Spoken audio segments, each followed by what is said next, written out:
Halo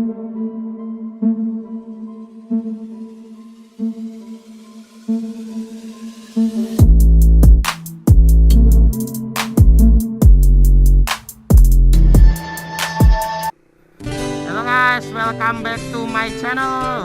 Seperti biasa kita akan beli makan dulu di sekitaran UNSUD, Universitas Jenderal Sudirman. Untuk kalian semua penonton setia channel Rippy Road, semoga kalian selalu sehat dan diberikan rezeki yang berlimpah. Ini kita akan jalan-jalan santuy seperti biasa, sama bahas sedikit-sedikit tentang motor GSX R 150 ini. Jadi untuk GSX R 150 ini sudah aku beberapa ada mungkin minor modif ya, aku bilang ya, karena belum sampai modif yang gede, hanya cuma mengganti beberapa part. Contoh ini untuk per kopling udah aku ganti punya Fisher atau ya kemarin aku lupa, cuma dia lebih rapat, jadi ini bisa dibilang per koplingnya lebih kaku, cuma dari segi hentakan dia lebih enak. Nah itu ada kelebihan dan kekurangannya plus minus. Tapi sekarang udah nggak begitu kaku sih, kalau kalian udah terbiasa lama-lama juga dia enak juga. Jadi ini akselerasi yang kerasa banget lah ketika per kopling dilepas itu langsung jengat itu apa ya langsung hentakannya enak banget lah. Ini ada motor beat di samping beat pink. Nah terus yang kedua itu ada lagi yang aku modif juga, gear ya. Jadi gear itu yang depan aku kasih lebih kecil, alasannya karena tarikan motor ini sebenarnya berat cuy, berat banget. Cuma karena aku pengen agak enteng, jadi aku kasih gear yang lebih kecil, tapi dengan konsekuensi adalah ini apa namanya, speedometer itu kecepatannya agak ngaco, jadi dia selisih sekitar 10 km per jam. Tapi di sisi lain kita dapat akselerasi yang enak. Kalau aku lah akan lebih milih aku pakai motor ini dengan akselerasi yang enak tapi speedometer agak ngaco. Nah itu sih, itu pilihan kalian, is your choice. Tapi ya itu kembali lagi ke selera masing-masing lah. Nah terus yang selanjutnya ECU ya. ECU itu, jadi ECU itu enaknya ketika pakai ECU racing kalian bisa naikin RPM yang maksimal itu 16.000 lah. Ini aku setting 15.000, jadi lumayan nambah kecepatan. Aku mau lurus ini ke daerah UNSUD. Nah temenku itu mau ke daerah Jalan Jenderal Sudirman. Wah ini goeser lady goeser. Wah kalau goes zaman sekarang itu 90% selfie, 10% goes. Ya lanjut. Jadi terdistraksi oleh mbak-mbak goeser.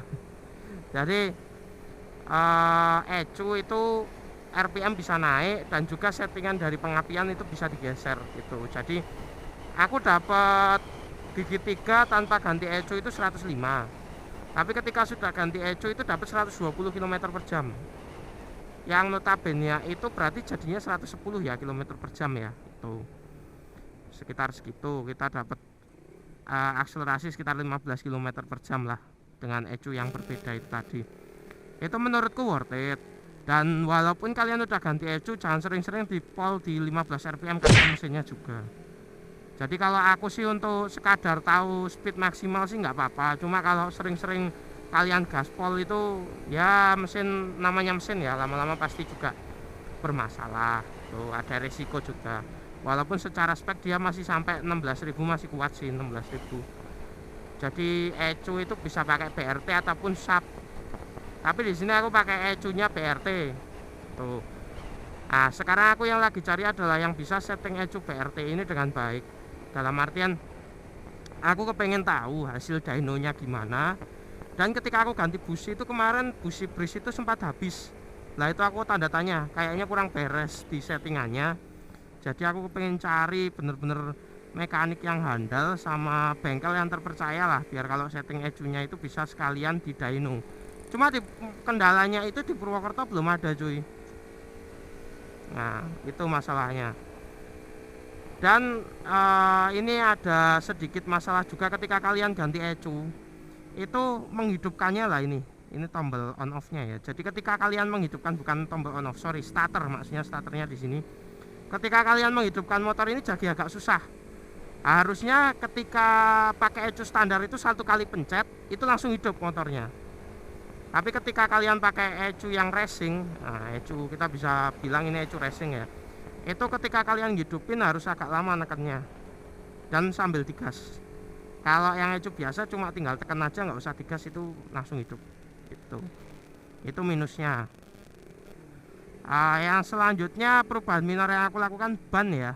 Nah, ban itu aku ganti karena yang itu menurutku in my opinion agak licin ya. It's just in my opinion. Cuma aku belum tanya teman-teman lain sih. Nah, terus aku pakai Pirelli Diablo Rosso Sport depan belakang itu sama. Aku pakai Pirelli Diablo Rosso Sport. Lah itu tapi ada kendala kemarin, aku sempat crash juga gara-gara ban itu. Jadi masih ada lapisan luarnya. Cuma enggak itu ya, apa namanya? Enggak aku panasin dulu. Ya pastikan ban kalian panas ketika mau cornering dan jaraknya itu kemiringannya pas, jangan terlalu miring juga. Itu sih.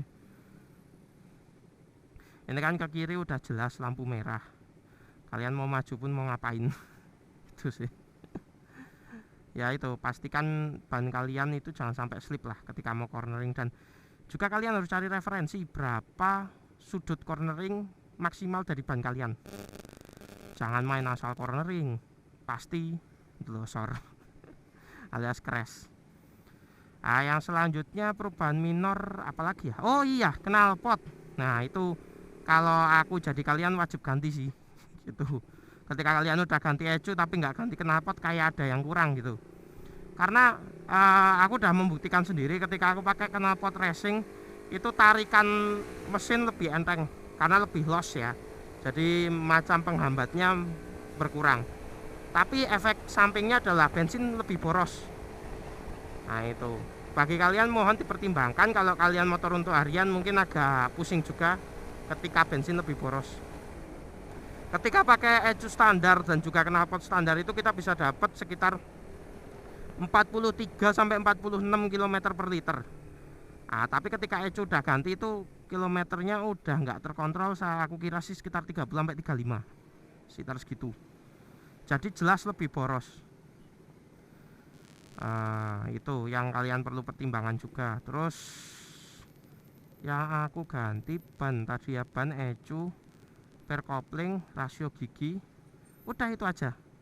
Motor ini aku coba di waktu itu di Dendel top speed bisa sampai 170 km per jam. Itu sudah aku sampai nunduk ya, dan jaraknya harus panjang. Nah, kalau 0 sampai 100 berapa detik aku belum pernah nyoba. Nah, kalian harus pertimbangkan juga, kalian harus paham dulu karakteristik motor kalian gimana. Yang jelas. Dan ketika kalian mau modif, porting atau apapun, pastikan dulu kalian punya motor cadangan. Jangan cuma motor satu-satunya tapi tiba-tiba kalian lakukan modif, itu kayaknya lebih itu ya, bego ya aku bilang. Yang jelas kalian harus punya motor cadangan lah kalau kalian mau modif yang aneh-aneh. Yang jelas mesin belum dioprek sama sekali, ini mesin standar ya masih. Cuma ya tadi ada perubahan-perubahan minor itu. Bagi kalian yang pengen membeli GSX-R 150 ini, silahkan untuk dipertimbangkan seperti modif-modif yang tadi. Nah, terus ada beberapa masalah juga untuk GSX-R 150 ini. Ya mungkin masalahnya itu minor ya. Contoh injakan kaki itu biasanya sering-sering longgar sendiri bautnya. Itu bisa dibilang juga kelemahan. Terus kalau kalian pakai ecu standar, knalpotnya nggak pas juga, itu pasti berbet. Nah, jadi ecu standar knalpot racing kalian kemungkinan besar berbet. Itu juga jadi perlu pertimbangan juga bagi kalian yang nggak kepengen ganti ecu tapi pakai knalpot racing. Tuh.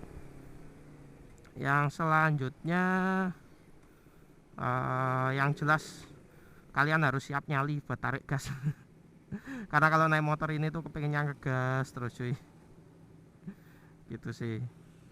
Ya kalau kalian mau modif motor, pastikan lagi pertahankan unsur-unsur yang penting seperti spion, lampu sen.